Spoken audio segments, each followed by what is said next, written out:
Perfect. Hey everyone, my name is Benjamin Horry. I'm the co-founder of Spotlite and host of Model Talk, and today I'm joined by the lovely Shlee. My pronouns are they, them. Very nice to have you on. So let's just get right into it. You've been modeling in Korea for how long now? A year and a half.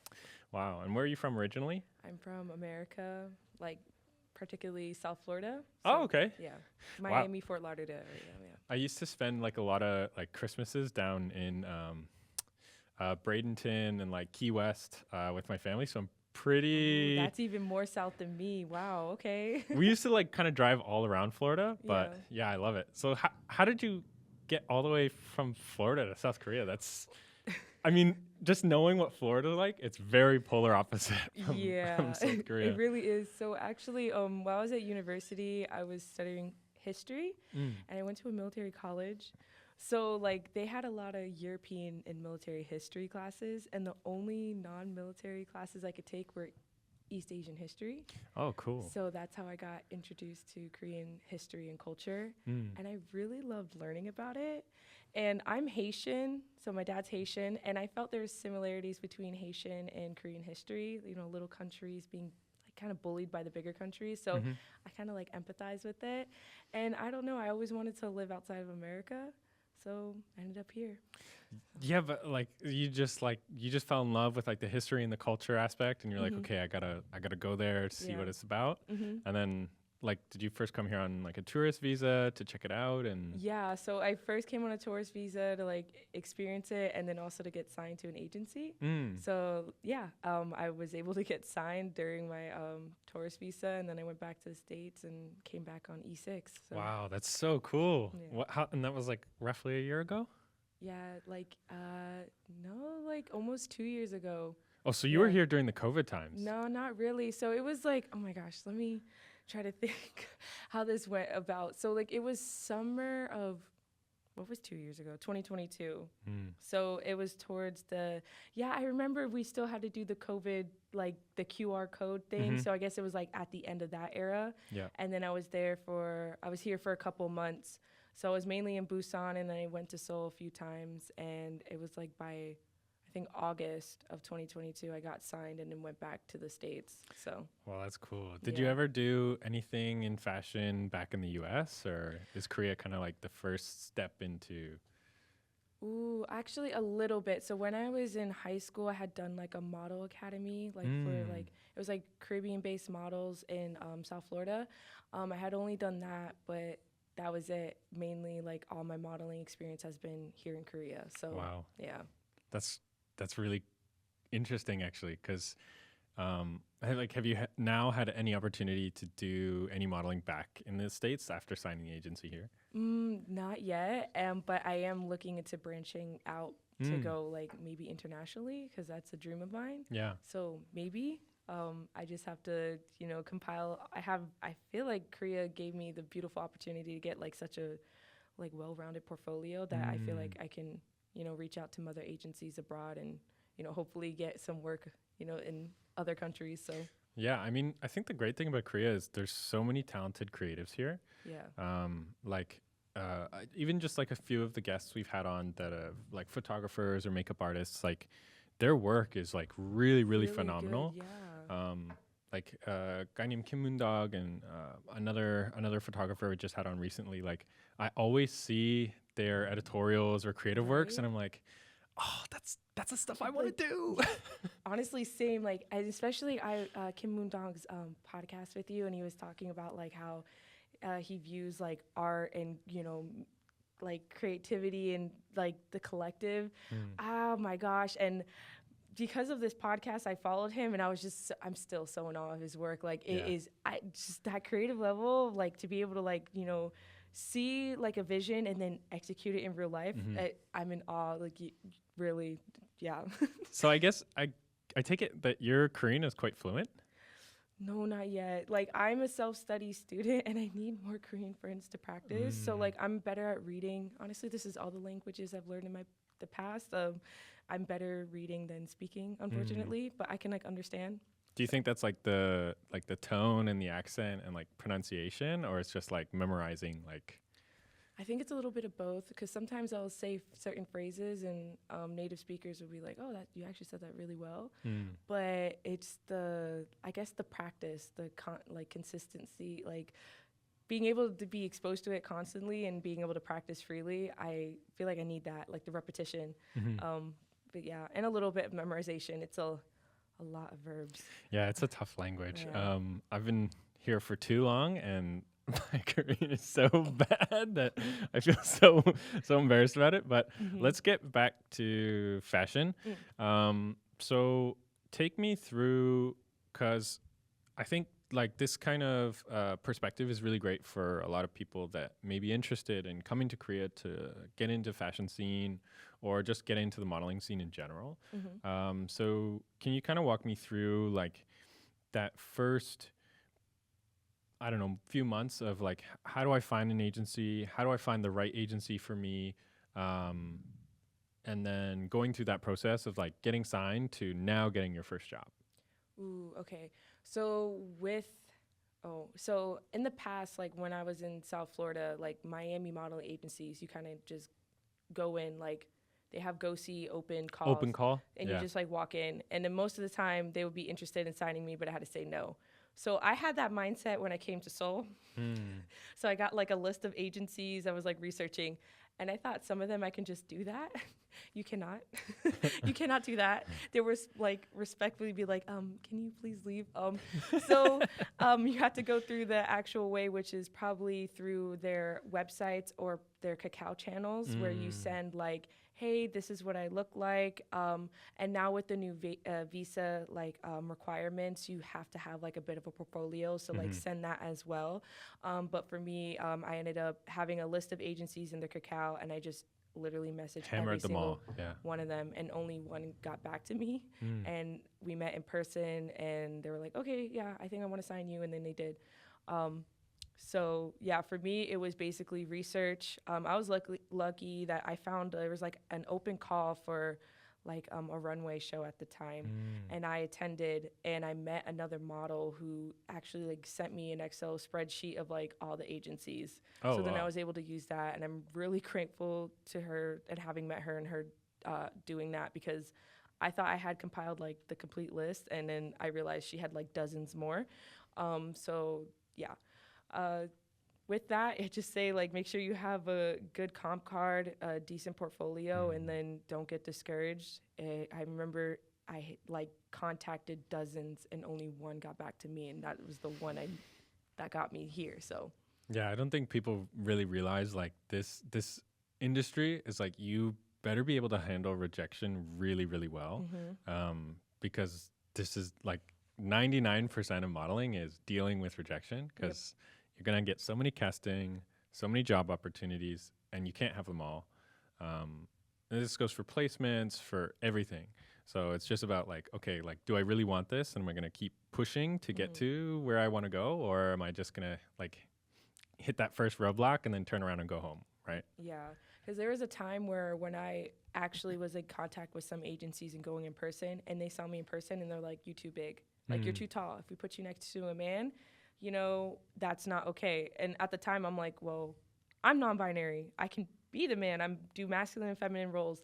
But it was that thing of like, no, like your height is not like good enough, or the measurement. So, and sometimes I did get discouraged, but literally it took one agency to say, oh no, you're perfect. You're actually what we want right now. What we need and what we're looking for. So yes. So literally don't get discouraged. Like you'll get told no to your face, or even no, or even just like left on red, you know, silence. And you just got to take it. You got to keep going. I mean, I think the thing is too, it's like the harmony between like finding an agent and like the growth of your career is really important. I mean, there's a lot of avenues you can go. Like you can go straight freelance, or you can start with agency and then dip off, or stay with agencies forever. But I always advise, like for models coming into the industry, that you really, really have a good relationship with that agent, because they're the ones that are going to push you for bookings. They're the ones that are going to fight for you. So it's just really important that, like, you know, they believe in you and you believe in them. Otherwise, it's just like the relationship's already starting off on like a rocky footing, you know? Yeah. And then for me personally, I find it that I'm finding my own jobs and opportunities. It's not really like the agency, and a lot of models like sign talent here in Korea. It's the same thing. It's not necessarily the agency or your agent finding you work. It's you putting the work yourself. Like, so that's a kind of another thing where it's like, are you willing to, try to find as many work opportunities as possible for yourself? Yeah, just keep going. But yeah, I do believe like to really find an agency that matches like what you want and ensuring that you have a good relation with that. Yeah, that is definitely a big need like in this industry. So you were mentioning that like you did send them some portfolio when you were first kind of in touch with them. So how did you get this portfolio done? Like, was it through TFP work? Did you pay for some studio time? Like, how did you have this kind of like first set of photos that you can go, hey, like I do feel comfortable in front of the camera. Give me a shot. So honestly, like at first it was just like iPhone photos that I did with some friends, and literally just different theme shoots if I was out and about in a nice fit, and then like In Korea? yeah, well, I was visiting, and even when I was like from stuff in the States that I had, and I guess that was good enough.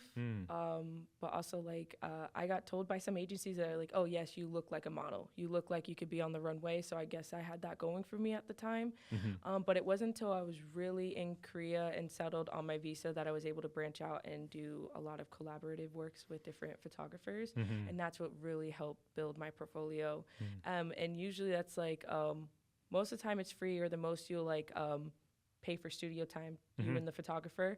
But it's like getting your own clothes, doing your own makeup and stuff like that. But yeah, like it was especially when I was here on the model visa at the beginning, that's how I got my portfolio. And beforehand, I literally got creative with an iPhone. Yeah, that's cool. Yeah. And like when you started working with the photographers, were you kind of developing the concepts, or were you working with them to develop a concept, or did they have like, hey, like I want to shoot this, like do you want to shoot this with me? Yeah, so for me, I'm always very open-minded to different concepts. So sometimes I'll say like, hey, I want to do this type of look or feel, or send a mood board, and sometimes the photographer will say yes or no, or they'll reach out to me and say, hey, you're perfect for this concept I have, and I'll just say yes. Because for me, it's getting that experience of, you may be hired for a job, you don't know what the job necessarily, like what they want you to do. So it's like how am I going to be like the practice to get into when I go on set and there's a photographer and it's a paid shoot and they're saying do this type of concept. It's like, okay, can I be proficient in executing what they want? And sometimes there is a concept where I want to do and the photographer agrees, or sometimes we have to like find a medium. Yeah, find a medium and, decide what we want to do. A couple times I've had photographers just full blown send me like slideshows, mood boards, and like, this is what I want to do. Actually. And I just go and they're like, just be you. And I'm like, this is fun. Yeah. And they'll be like, no, do crazy poses, do crazy faces, like just go. And that I really love that. So honestly, it depends. And I just say like, take whatever type of like concept or work the photographer wants to do with you or you want to do with them, and use it as practice, And how are you finding them? Like, how are you reaching out to them? Is it typically through like IG or other social platforms, and you're just like, hey, like I love your work, like let's shoot something together? Yeah, Instagram is a really good one. I've like reached out to photographers, or they reached out to me through Instagram. Sometimes it was like a networking event where I met a photographer and like we traded contact, and then after some time, like they'll like hit me up and say like, hey, I'm ready for a shoot. So it's mainly Instagram, because then that way it's like you have your photos there, and then the photographers can see, and then you could see their work, and you could decide, but Instagram. Yeah, I mean, that seems to be the common trend here. Like, yeah, I'm just waiting for it to come back. Right? I know it's just going to keep circling around. But yeah, I mean, I think that's a big thing here. Like, a lot of even clients connect through Instagram, right? Like, when I started moving into freelance, like that's where a lot of like the job opportunities were starting to come through, was IG. And the TFP work, everything, like in Korea, it's just all done through IG or maybe sometimes like a Kakao group, but I think that's like more on the rare case. So take me through like your first booking. Like what was that like? Like because Korea was the first paid shooting, right? Yes. Okay, so what was that experience like? Ooh, okay. So my first booking was I was an extra for Samsung. Oh, that's cool. Yeah. TVC, TVC? like a TV commercial? I think so. Yeah. Okay, Or was it YouTube? I'm not sure. but it was like a film, right? Yeah. Okay. And it was January, and I remember it being so cold because we had to go north Paju area, and that was really cold. But it was so cool. Like my agency reached out to me, and they're like, "Hey, you know, you got booked for Samsung," and I was like, "Wow." Yeah. That was really cool. Like the set, like walking on and seeing the set, and yeah, I was kind of in frame a little bit, but like there was a main model, and it was really cool because it was a female director. Oh, cool. Which I'm like, okay, cool. And it was nice seeing like all the moving pieces and how everything goes of like my first time on a big set, seeing all the staff. Everyone was so lovely. It was so cold, so immediately as soon as they like said cut, they'll rush and give us blankets and like heating pads and like stick little heaters in front of us. But yeah, I remember being so nervous at first because it was like my first time. But honestly, it was really nice. Like they explain everything. Like even still now, a year and a half later, when I'm on like doing extra work, they'll still explain everything like it's day one, and I really appreciate that. Yeah. So yeah, it was Samsung. I think TVC is like actually, I mean, it's a rare case to like get like your first few bookings, because typically those are like the big tickets. But I always find like I don't know about you, and I'm curious. Like for me, like TVC or like film projects are always the most natural because like, you know, like a still image catches like a very, very singular point of like every feature on your face, like expression, like where your arm is at, like this to this can make a big difference on a photo. But it's just, I don't know, I think more easy to kind of just be yourself in front of like film. Like, do you find the same or? I don't know. I really love being in front of like a camera and doing still shoots. Like I really love posing, and I love how you have to really think about your angles, and I like how complex it is, and you really have to like make sure you get the shot. Yeah. So I don't know, because sometimes I do feel more natural in front of like just like in photographs, but I guess like recently I just had a shoot as an extra, and they gave me some lines, and it was just like acting natural, and that was like the best takes. So like I guess like even in TVC it's kind of nice. Because I mean TVC is not like you have to be like, you know, like play like a really complex deep character even if you get like a main or a lead.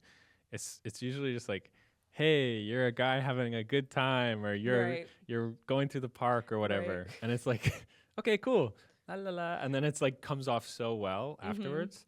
Okay, so what was your first like photo shoot?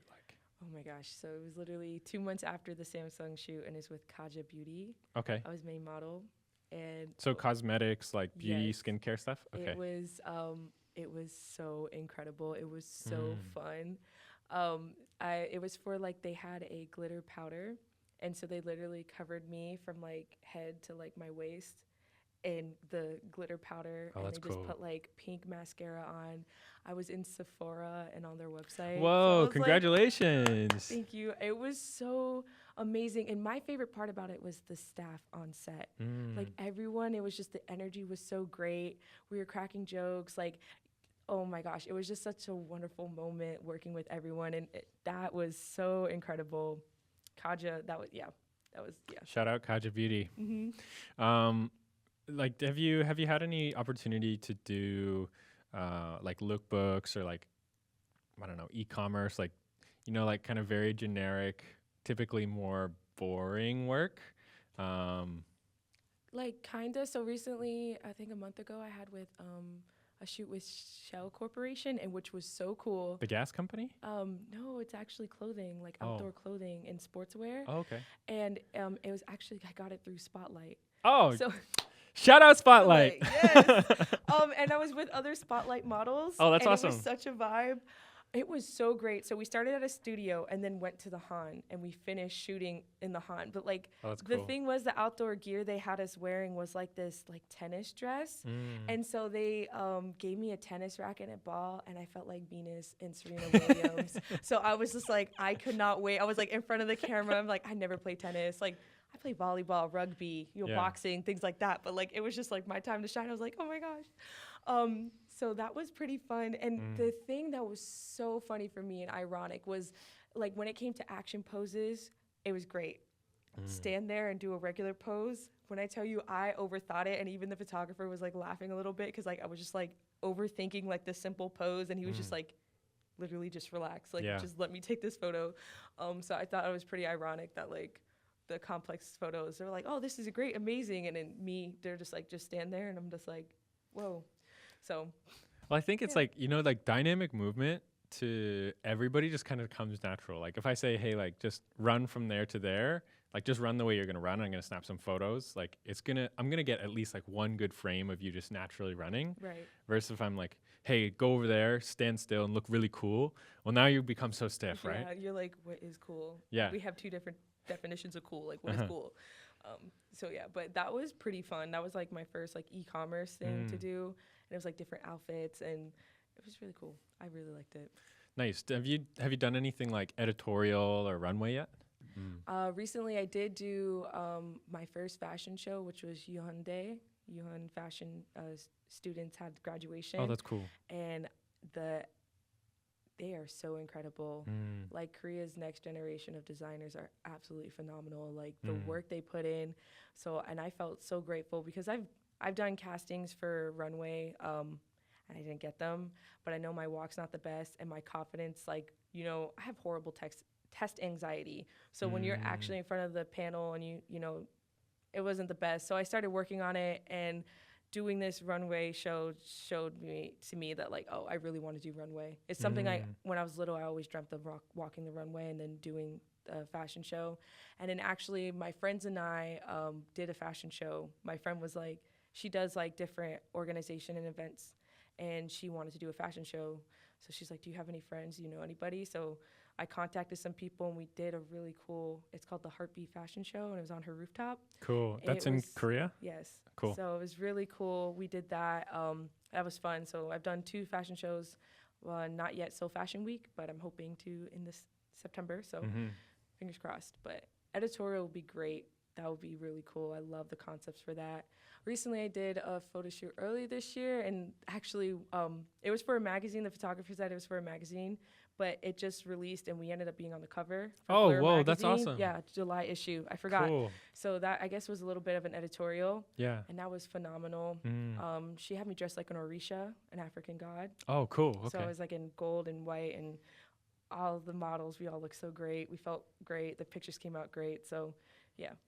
I think most models like really enjoy. I mean, everybody loves TVC because it just pays so much. Campaign is up there too, but editorial and runway are like the consistent. Like those are my favorite because like runway, it's like a feeling you can't explain until you're out there doing it. You know, where like all eyes are on you. Yeah. And then editorial is always the best because you have more like creative expression and freedom to really like move in like a way that you think is cool. Yeah. But I guess it also kind of depends on the photographer and like how kind of open-minded they can be, because sometimes, you know, they're very like this pose. Right. You know? Yeah. Yeah. Honestly, depends on the photographer. But yeah, it was a good shoot. Like and I love when it's photographers who give like direction, but also allow me to be creatively free. Because sometimes when I have too much like creative expression, and then at the end of the day they're like, oh, some of the poses weren't that well, and I'm like, why didn't you kind of communicate that to me? You know, but yeah, most of the times I like it when it's like 50-50, like median. Yeah, those are the best shoots. Like you just like find some kind of chemistry, and then it's, you know, it's just like it's just flowing. Yeah, like really the flow, really liquid. like and it's almost like you guys are like reading each other's minds almost with like So like for models that are just coming into the industry, like how do you kind of create that connection? Because it's really really important. Like I don't think I've ever really talked about this on the podcast, but I think it's really important that like you build some chemistry with the photographer the second you walk in on set. Because like as soon as you can start to feel more comfortable with each other, then it's really easy for them to give you like constructive criticism versus like you just feeling like they're like, oh, do it this way, where they're really just trying to get like really good photos, which is what everybody wants, right? Right. So like what are some of the things you do to kind of like build that relationship? I mean, like, be yourself, but also be like open and friendly. Like, I kind of have to like psych myself up, like, okay, no, this is like a longtime friend you haven't seen in a while, just to make sure it's like I don't do anything where I'm like, oh my gosh, social anxiety, I don't know this person, like I hope I do a good job. It's really like I'm really into yoga and meditation, so I'll do deep breathing to make sure I am relaxed and calm, so that way it's boom, okay, hey, like I'm Shlee, I'm ready to work. It's honestly like literally talking, asking questions, being communicative, and being open and being open to a connection with the photographer. You can't just assume things, like, you know, like always, it's okay to ask questions and verify, because usually the photographer, most of the times when I'm like asking questions or verifying what they want, they like that fact, because then they're like, okay, they can express what they want in their heads, and then just be open to it. For me, I like cracking jokes. I like to be a very unserious person, but like in a serious manner. So I'll take the job seriously, but then also like make comments and like make it, you know, so we're not so tense. Like, gotta laugh it out sometimes. So that's for me. So I say just be yourself, but be open. So yeah, and don't let the anxiety win. No, honestly, I couldn't agree more. Like, I think like just being willing. I mean, there is a limit, but yeah, no, I think just like having that like open, free kind of mindset to, you know, like take direction or like find a way to work together really like produces the best images. And then at the end of the day, when you see the post, you're like, yeah, that's awesome. I'm so glad I did that. Yeah, I agree. Do you have a shoot so far that's like been like your number one standout so far? Like the experience was great, or the images were good, or? That's so hard. That's not fair. I can't. There's so many, like, where overall the whole atmosphere and the environment and like the final product was so phenomenal. Like, I can say like Kaja was that, like, that set the standard, and I was like, oh my goodness, this is like my first main model. This is my 3rd month out here, like. But also it was oh my gosh, it's hard. But it was also Shell Corporation, because it was like some of my friends, like, who are with Spotlite as well, and we all like showed up on set, and it was just like we knew we were gonna have a great day, and they're like, make this fun and cool, and then it was amazing. The staff was phenomenal, the crew was great, and the final products were so amazing. Did you know you were gonna see them? Like, did you guys already know you were both gonna be on set, or you just walked up and you're like, yo, what? No, like, so we were just like on set, and then it was like someone walked in, and I'm like, oh wait, I've seen you around before, and she was like, I've seen you around too, and I'm like Spotlite, and she's like, yeah, Spotlite, and then my friend showed up, and I'm like, oh my gosh, it was Micah. I was like, Micah, hey, and we were like freaking out because like we hadn't seen each other in a while, and then someone else from Spotlite came, but like you don't understand, like I guess it was like that, you know, we came from Spotlite, and then here we're on this set, and the CEO of Shell was there, and she was like, just, you're having a great time. This is like fun, breathable, you know, clothing, you know, really wear it, own it. And with her direction, it was just like, honestly, we're all besties. We didn't want to leave. Like, like even after, like, you know, shoot was done at the Han, we like went to a park and we're like swinging on swings and like playing around and like talking. And yeah, it was very like, I felt like I was just with my besties. Just hanging out, right? Yes. That's so cool. Yeah. That's really, really cool. Like, those are the best shoots too, because like immediately you already just feel so comfortable with, you know, like being in photos with other people, because sometimes, like, you know, like I don't want to, like, how can I say this?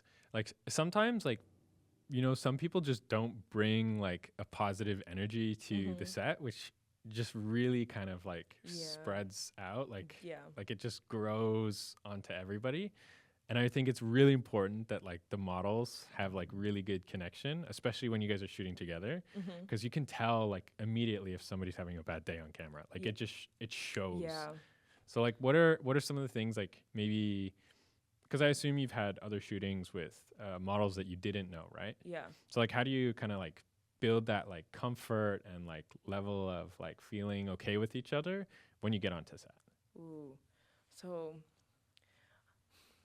I don't know how to explain. So like personally for me, I'm like a yapper, but also I'm like a motivator, and I love making people feel good. Yeah. So I'm a huge empath. So like I'll start with like asking people about themselves and you know getting everyone comfortable. I'll crack a few jokes, but also like having gone to military college, a huge thing they would like drill in our heads was like morale, motivation. So like you can't be a good leader if no one, you know, if everyone has low morale. What are you gonna do to ensure? So I kind of have that mindset when I go on set. I just had a shoot this past weekend. It was 3 days. I think I worked like as a total of like 38 hours shooting. Wow. And we were all exhausted, like 2 hours of sleep in between each call time. And I remember just being extremely motivated, smiling, like I am running on fumes, but you know, we're all running on fumes. If we all just decide we're tired, it's not going to be a good shoot. So it was like, you just have to just grin and bear it, but have a good time. Like we're all here in the same, like the thing is like to remember is like when you walk on set and there's other people on set, everyone like we're in a collective. We all had the same idea to be here in Korea doing entertainment. So that's to me, that's like a huge segue into any conversation to really break down whatever emotional barrier someone might be going through to have a good shoot. So to me, it's just motivation, cheeriness. Yeah. What about like, have you ever had a shooting with like, because I've had a couple shootings with Korean models who aren't that fluent in English, and it's also my fault for not being fluent in Korean. But it's just like sometimes it can be a little tough to kind of like create that comfort level when you really can't communicate. Do you know what I mean? Yeah. So for how I do it, like if I can use Papago or Konglish, but I try. So like my family, like my dad's native language is not English. I grew up where my family members did not know any English at all, and we had to do the broken English talk. And so that's why I kind of just go about like, okay, I'm talking to a family member who doesn't know English. So, and I do the whole, I apologize, I'm in Korea and I don't know Korean fluently enough to communicate. But usually it's just broken English and Papago that we can make it work. So. Nice. Okay, so like you kind of talked a little bit earlier that you'd like to kind of like branch out from Korea. Is that Asia? Is that North America? Is that Europe, South America? Like there's so many markets, but I think those are kind of like how you can generalize them in a sense. So like where would you like to go? I would like to branch out to other countries in Asia. Like some of my favorite designers are in Thailand. Oh, cool. So hey, Spotlite's going to Bangkok next week. Oh, really? Yeah, we're taking the product there. Oh, wow. Yeah. Okay, so some of like my favorite designers or, you know, I get really inspired by the runway shows are, you know, Thai-based. So I really love to go to Thailand. Oh, that's cool. And even, I know I got told quite a few times by different people in the industry, they're like, you should go to London, you have the look. Oh, yeah, for sure. Got the London look. Yeah. Yeah. So I would try that. I'd try that part of Europe. But mainly Asia. But I know I want my main like place to be Korea, and then I'm just occasionally going outside of Korea, whenever you know work calls for me. North America, yes, but I kind of just want to be out of the States for a little bit. Yeah. So that's fair. Yeah. No, like I'm originally from Canada, so I mean the U.S. and Canada, like the culture is kind of the same. Like it's a little bit different, but like I've always felt like so much more at home and at peace, like mentally, physically, everything in Asia. So like I 100% like totally get what you're saying. Yeah. So like if Korea is like, it sounds like it's like a pretty good home-based market for you. Like would you do like placement contracts? So like 60 days, 90 days, however long they want to assign you for? Yeah, I'm open to that. Yes. Yeah. Okay. Yeah. Yeah. Hopefully like, because we're starting to build partnerships. Did I get it? Did you get it? I don't know. We're gonna find out in like 10 minutes if it comes back into frame. We're starting to build like agency partnerships in Southeast Asia. Wow. So like Philippines, Malaysia, Singapore, Vietnam, Thailand.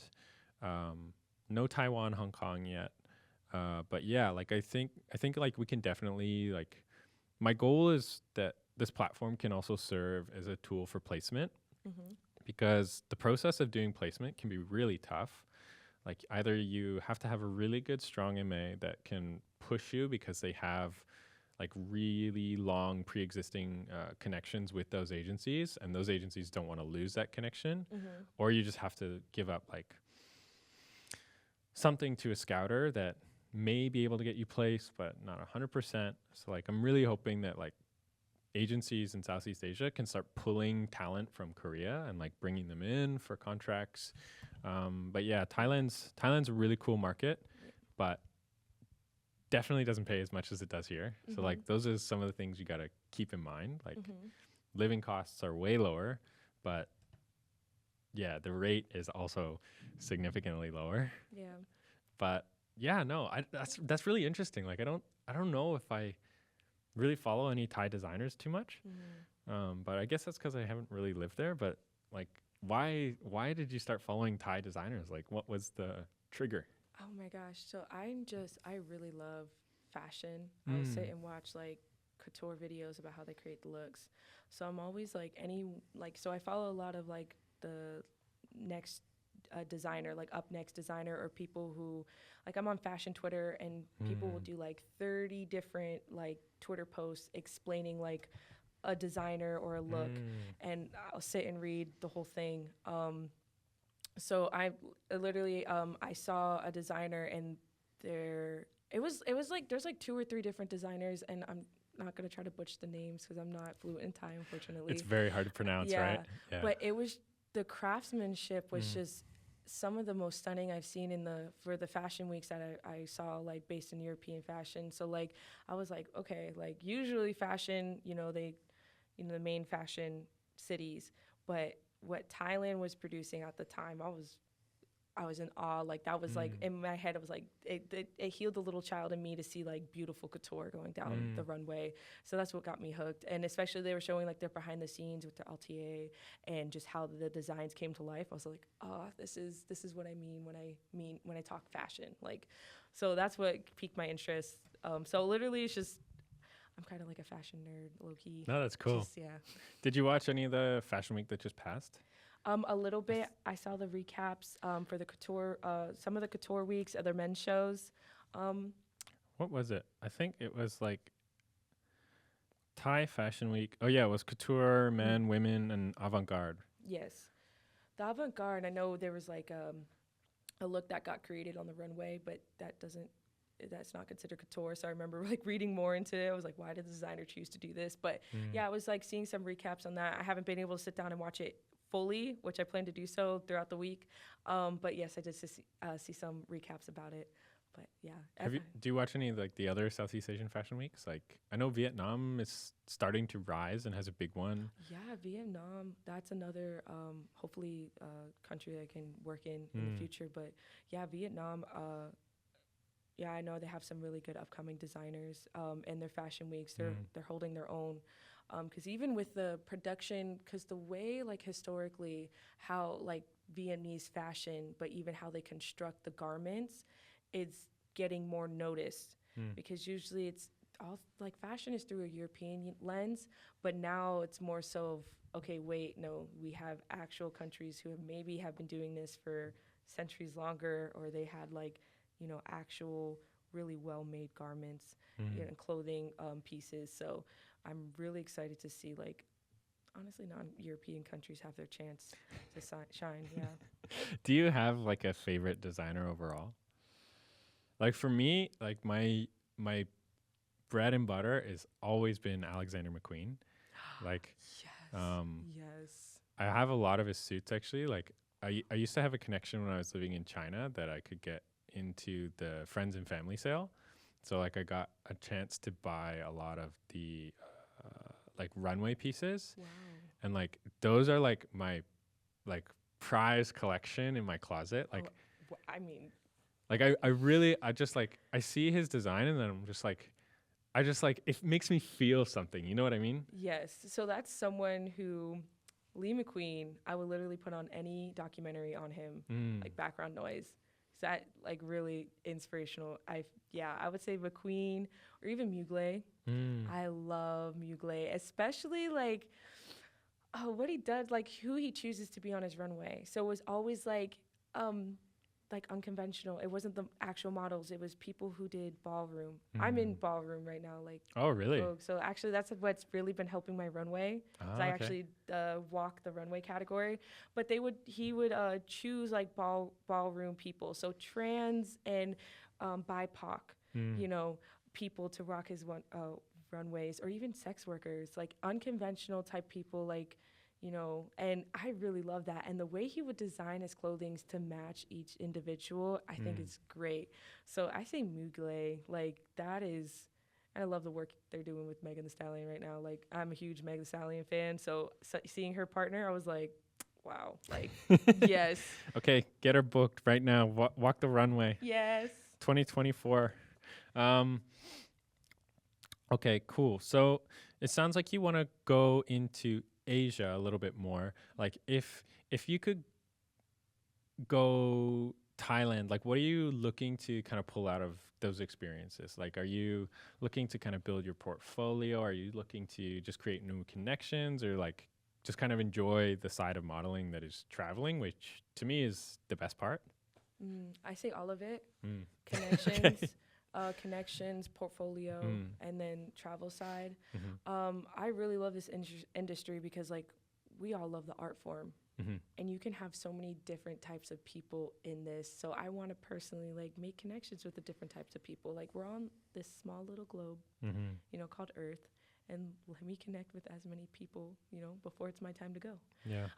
So yeah, it would be nice to make more connections abroad and with different walks of life. And yeah, build a portfolio along the way, and especially for, like I said, like some of my favorite designers are Thai, so like it'd be insane if my portfolio consists of doing work with them. So, and then the travel side, I'd like to travel more. It was hard to travel growing up. We didn't have a lot of money, and America is so big, so it's like traveling is just like kind of state to state, but be able to travel the world, that's a plus too. Yeah, I mean that's, I think, the best part of modeling. Like you get to, I mean, I think about it in the way it's like, you know, like not to like bash on this kind of like work structure, because this is kind of the work structure that I'm in now, but like a 9 to 5, you work all year to go travel somewhere for 2 weeks, right? Whereas modeling, like your whole work life revolves around you moving to different places, experiencing new culture, you know, making these connections. And I think like the best thing is the modeling community is actually quite tight knit. Like it's quite small. Like almost always, you know, like you mentioned before, like you go into a set and you're like, I know you, or like you're like, my friend knows you, or like somehow there's an immediate connection, where it's like in everyday life, like that just doesn't happen.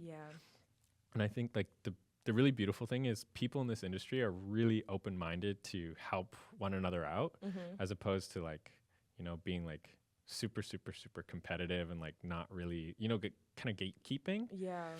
Because I think like everybody understands at some level that it's like, you know, like either I'm going to get the job or I'm not. It's the client's choice. Like, if I tell my friend about this casting, like I remember in when I did a season in Milan, like me and my friends were in different agencies, but we would just share the castings all the time, because we're like, look, like the client's not gonna pick me over my friend just 'cause like whatever, like it's their choice. But we just be like, okay, like I have this one and this one today. What do you have? Oh, I have this. Okay, like let's just structure it out so we can just go to all these stuff together. And it's like, you get some more opportunity, I get some more opportunity. If we get booked, we get booked. If we don't, let's just go eat pizza in the park. What is it? The saying, everybody eats. Yeah, exactly. Everybody eats, yep. Because I think like, I don't know, like in other maybe like work structures, it's very like there's like a very clear hierarchy, and people get very competitive to kind of climb that ladder. Whereas in modeling, it's not so direct. You know, like you can kind of go this way and still end up here. You can do a lot of loops and still end up here, right?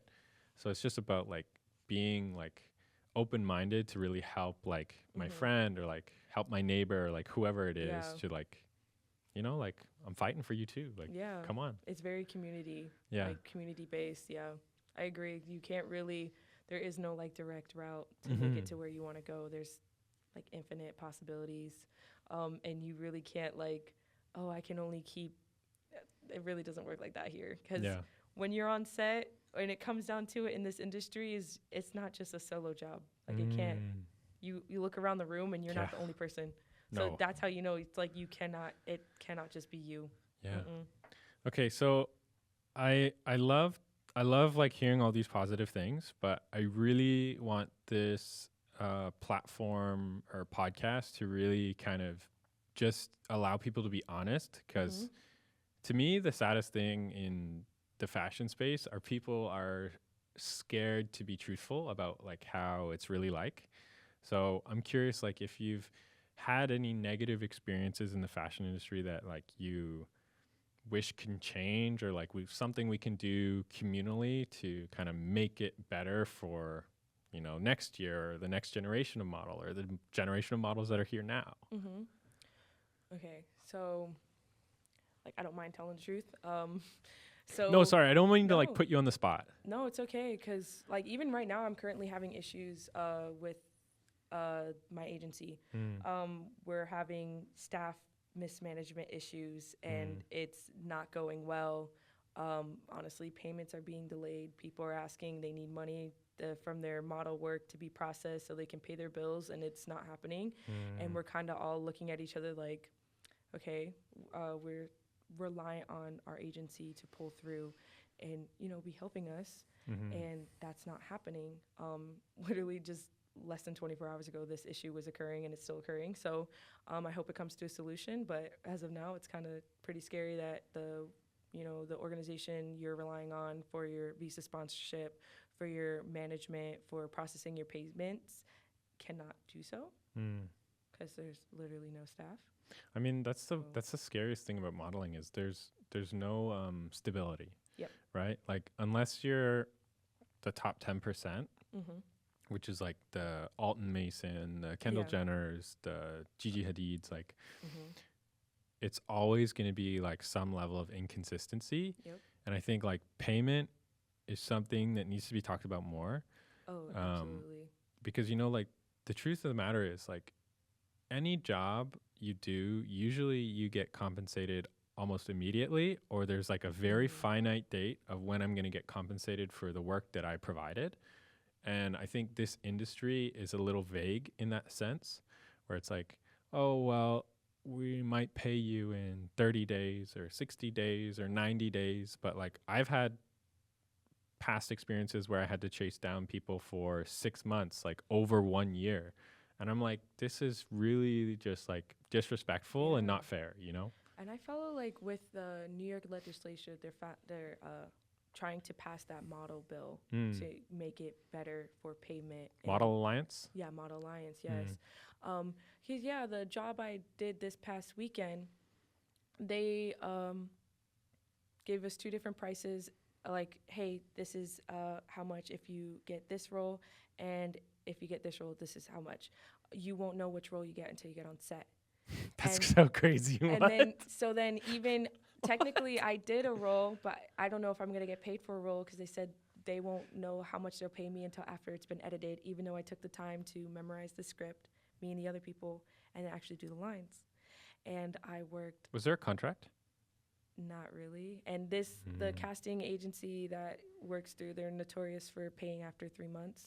So like I probably won't see the money for 100 days. Which is crazy. It's like, you know, like I need money to live. Like I need to pay rent. I need to eat. I need to get to work. I need to do, like, these are just the bare essentials for me to like survive, right? Yeah. And it's just like, it's like so unfathomable to me that people can like have such a disrespect that, or like, you know, like not even disrespect, like a level of understanding that, hey, we're humans too. Like, what am I supposed to do? You know, like. Yeah. Because, like, I know with some casting agencies, the offer price they'll provide for a role. Oh, it's never the truth. Yeah, it's like they'll take, like, the client will give them a budget, and they'll take over 90% of the budget. And Hey, been there. yep. So, like, there's not much you can do. You kind of just grin and bear it. But, yeah.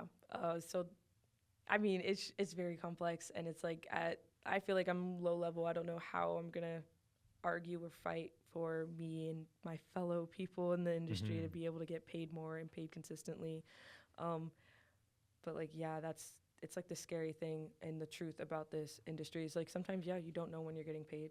So how do you think like we change this? Because this is kind of touching on a conversation I had with another model, and I think it's partly due to us as a community kind of educating the client side as well, because, you know, they may not be so well versed in what goes on behind the scenes, which is just the truth, because there's a lot of players in the middle that are building these really big walls to hide everything. And it's like, okay, well, like, that's how much I thought it cost, right? When the truth is, like, you paid way too much, or like what you thought you were paying for the talent is not actually going to the talent, right? So like, how do you think like maybe we can start to educate clients a little bit better so they know like what market value is and like how their money should be getting to the end point? Unionize. Unionize. I'm going to say it with my chest. Form a union. I honestly, because the Korean entertainment industry does not have a union. And I remember reading articles about Squid Game, and they didn't have a union.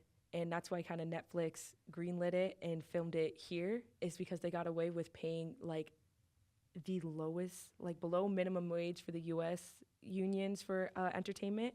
They did it here, and that's why they could push the hours that all the staff and everyone who was working on Squid Game could. And that's why they only gave like that lump sum to the writer of Squid Game and didn't give them any percentage. I didn't know any of this, so this is all new. Like, yeah. So with Squid Game, it was actually very messed up what Netflix has done. I mean, this is you can look it up. So with the writer of Squid Game, Netflix only paid like a specific little amount for the actual, like, for the writer's like project, which was Squid Game, and they developed it into the show. And what they did was they filmed it in Korea because there's no union, and they got to like make the excessive amount of hours people can work, because in like the American union you work like at most 10 hours a day, like it's on contract. In Korea you kind of can bend those rules. So Netflix did that and like paid like everyone way less. So when the show became like the #1 show for how long it did in the world, and the numbers started coming out, and that's when people realized, they're like, oh wait, you guys kind of were like slave labored into developing the #1 show that, like, you know, broke so many, you know, yeah, like how, like #1 in how many countries, like the entire world, like it broke so many barriers, and, you know, for what a show could be. But yeah, and I'm pretty sure it's because of the way the entertainment industry is. And people like Netflix know they can get away with it. But I feel like some Korean-based companies that, you know, some of them have no budget when they go into a shoot, and they provide like a really good, technically it'll be a good amount like of pay for a model or someone, but then that other third-party person takes most of it. And it's kind of like you're looking at the third-party person like, what are you doing? I'm going to be on set for 12, 14 hours, but you're not going to, you know? Yeah. So. Hey, this is like exactly why I started this platform with my co-founder, Hannah, was it was like, you know, like I've been in this industry for too long that like I should have done something about this a long time ago, but just never came to mind. Is the fact that you're doing something now. Hindsight is 2020, right? And it's like just this environment of zero transparency is really, really crazy. You know, like there's no glass walls. Like nobody from the outside can see what's going on. Like even people inside still have no idea what's going on. And it's like how is this going to be a positive ecosystem for the next generation of models coming into the industry? Like this negative, like taking advantage and just kind of abusing people's like knowledge and rights and like ability to actually take action is just going to perpetuate forever. And I just like, it just really, really pissed me off. Yeah, being like honest. really, I agree. It's appalling, really, because like literally they're just taking advantage of us, and they know like we don't have enough say or power to do anything. But at the same time, when you're like extorting us, and we have to, like, in this society, this capitalistic society, you got to pay bills to survive, and we can't pay bills, but oh heck yeah, you want to hire us to do your work, to sell your product. Like that doesn't, like that's so unfair. Like, I mean, I'm Haitian, and I was making this joke a few times on set, and I was like, my ancestors fought for the right for freedom, you know, not to be enslaved. And I'm kind of like looking around, I'm like, is this what would my ancestors say? Like, because technically you kind of work for free until you get paid, and you don't even know when you're gonna get paid. So I'm like, huh. Yeah, I saw like a meme from I think the account's called like Law Model Agency or something, and it was something about like payment, and I was like, damn, that's like the most relatable content I've seen in so long, right? And it's sad though, because it's like a negative like right? context, right? Yeah, and then the fact that it's like everywhere. Yeah, everyone, just how many models all over the world are saying the same thing, payment, and you're like, yeah, yeah.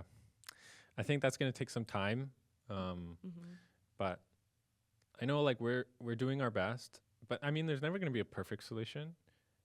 Like I know even now, like a lot of times, like we're paying models out of like our cash.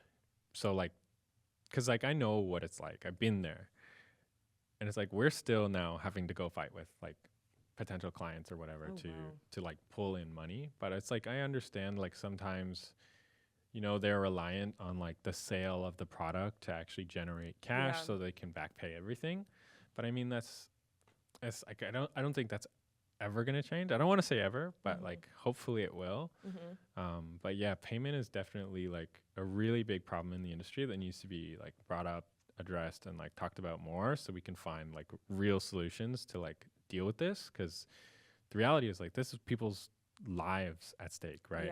Like this is not like, oh, like I need some extra cash so I can go party. I need extra cash so I can like pay the rent, get cook some food. Yeah, you know.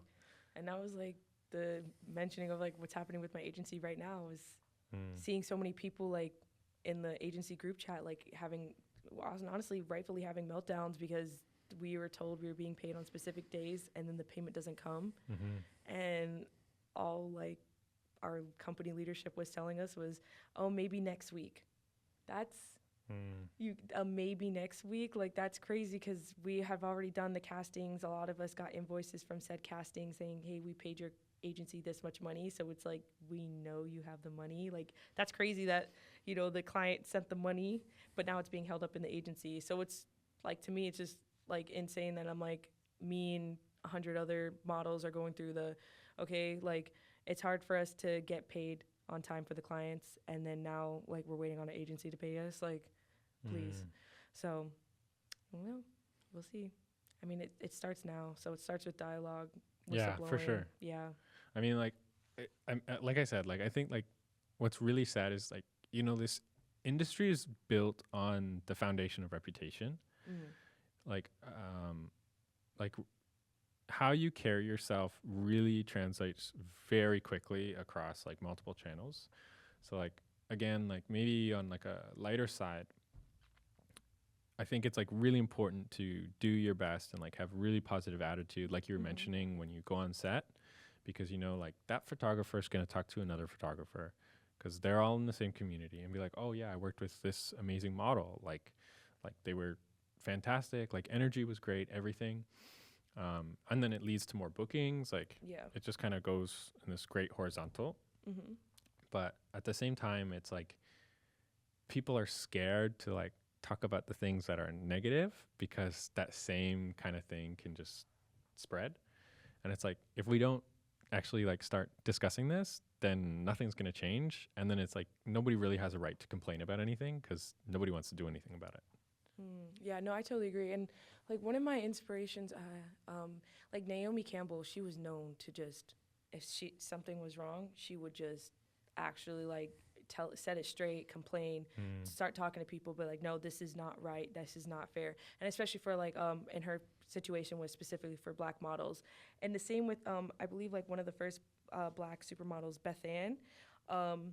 She was like she even mentored Naomi Campbell like and they created like the Black Model Alliance to ensure that like the pay gaps between black models and other models and discrimination things.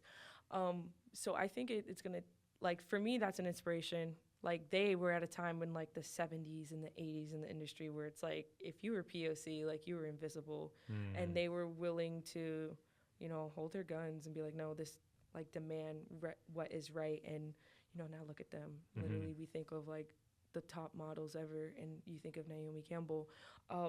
So I guess it's just for us we just got to stay consistent, say like no we know what is right and what is wrong and staying consistent with it, and hey maybe it takes a blow to the reputation, but if you know your truth then like that's undeniable.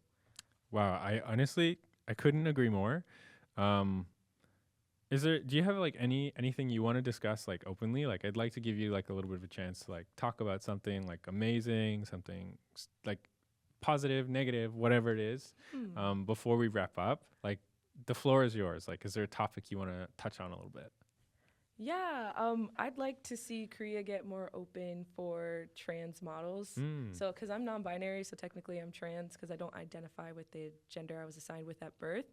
And there's quite a few times where I almost got a men's casting, but I don't know what happened at the end. But I like to see just the industry get more open with that. That, technically clothing, if you don't have a tag on it, it's genderless anyways. If a model fits your vibe or fits a look, hire them. I don't know. I just want to see more like diversity, and that's diversity across races, age, body sizes, just way more inclusivity, and gender identities, just all of it. Because when you're walking around, like just walking around in general, and you're looking around, you see different sizes, shapes, ages, genders. So why not reflect that in the work? So that's my opinion. Everyone just be more open to be inclusive. We're all just on this one planet. Like, let's not. So how do you think like we start to make that change though? Because traditionally Asian cultures are a little bit more reserved or conservative in that sense. And, there's still a big generation gap where the shot callers are, I don't want to say outdated, but not adapting to like modern culture and modern times, like how things are kind of moving. I mean, even we've experienced this. So it's like, how do you think we start like shifting that culture dynamic, or do we just have to wait until like people die off? Well, I don't want to say say it like that. I mean, but you know what I mean? As an American, looking at our presidential election, and someone made a list of everything that was older than the candidates. Some of it's like the road system. Like, so, I mean, I don't mean to put it like that, but honestly, at this point, yes. Or we just, honestly, as a collective, where we have strength in numbers, and we just take the power and say no. Like, yeah, you're in charge, but we're no longer going to be listening to you in charge. We're going to establish our own collective and community and make this what we want to see. Because at some point, it's not just being patient and wait until they passed away or something, or just being complicit. I think at this point, honestly, we should just start taking charge of our own and being like, nope, we'll make our own established groups. It's like historically speaking, like with flapper, like the flapper eras of the 1920s. I don't know what that is. Sorry, so like, you gotta educate it was me like a little bit. like women who took charge of their own bodies and clothing, and even like beatnik in like the 50s and the 60s, where people do poetry. Jazz was outlawed at a time, so people would just get in like literally underground clubs and just share poetry, share music, share art. So like I honestly think we probably have to start doing that in our own way, because like those underground communities, they're kind of like what people look for in like the mainstream, what become mainstream, because then it's like, oh my gosh, it's it's forbidden, but everyone loves the forbidden. like forbidden fruit. It's like with ballroom culture that started in the 70s in New York City. It was Black and Latina queer people making their own community where they can feel safe and survive and express themselves. And now that's huge. Like now we see voguing and those type of like those type of dances and that culture mainstream now. And same with like some of like Dominique Jackson. She's a Mugler model now. She's like a Mugler muse. She's such a trans Black woman.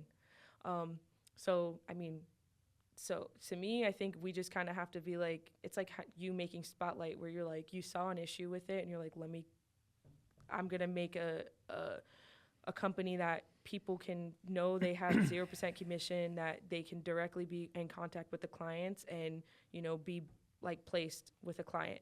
You found a solution for that. So I feel like we just need to keep going in that. And the old heads, they'll catch up when they realize they're not making as much money as they used to. Really, no one's not listening anymore, supporting their business ventures. And then either they kind of retire and go away, or, you know, I mean, in my opinion, I don't know if that's too rebellious. I feel like it's pretty soft, pretty nice. Just no, I totally agree. Like I think right now, like we're in that transition period, right? Like where I think over the next 5 to 10 years, you're gonna start to see a lot of changes in fashion, because, you know, like a lot of the younger generation who's more open-minded, more able to adapt to changing cultures, they're going to be the shot callers. So like I really hope like this is the direction we're going in, because, you know, fashion means a lot to me, and I know I can clearly see that it means a lot to you, and it's like I know it means a lot to everybody within this like tight-knit community. And I think it's like really like it's up to us to like create like a really positive environment, because, you know, like fashion is just going to keep going when we all disappear. And it's like I really would like the generations like 10 years, 20 years, 30 years, 40 years, forever coming into this industry to have like an untainted experience. Yes, you know, I agree. And I feel like just having that mindset, we already are changing that. It's like breaking generational curses, generational trauma. It's like once you acknowledge that there is something happening generationally and you want to make the change, that's already making a change. So with that mindset, and it's just two of us, but, you know, like a ripple can become a wave, can become a tsunami of change. So we just got to just keep going. And I know there's like so many more people who think about like for sure. Yeah, I mean, like we said, the Model Alliance in New York. I love what they're doing. Yeah. So, and that's a whole organization, and they're getting like government backed, even though I wouldn't really trust the people in the U.S. government to really be proactive. But the fact is that they're on a global scale making change. So, I mean, we just keep doing, and a lot of people are going to feel the same way, and, you know, going to be really happy that they don't have to create something already. It's already created because you. And so, hey, we just keep going. You know, I loved it. I really love this talk, actually. Like, I feel like you're very honest, which to me as a moderator, like, I really, really, really appreciate. Like, I don't know how to express that verbally, but like, I really, really do appreciate that, because I think like the goal is to make change, and without like people that are willing to talk about the things that need to be talked about, we're all just perpetuating this vicious cycle. So I really thank you. Like, thank you. We're just at the limit of time, so I don't want to lose camera, because that's kind of what's been happening for the last couple podcasts. But any closing notes? No, not really. I don't know, free Palestine, free Haiti. Let's go, free everyone. But let's go. That's been Model Talk. You can find Shlee's booking link in the description below, and we'll see you next time. Bye-bye.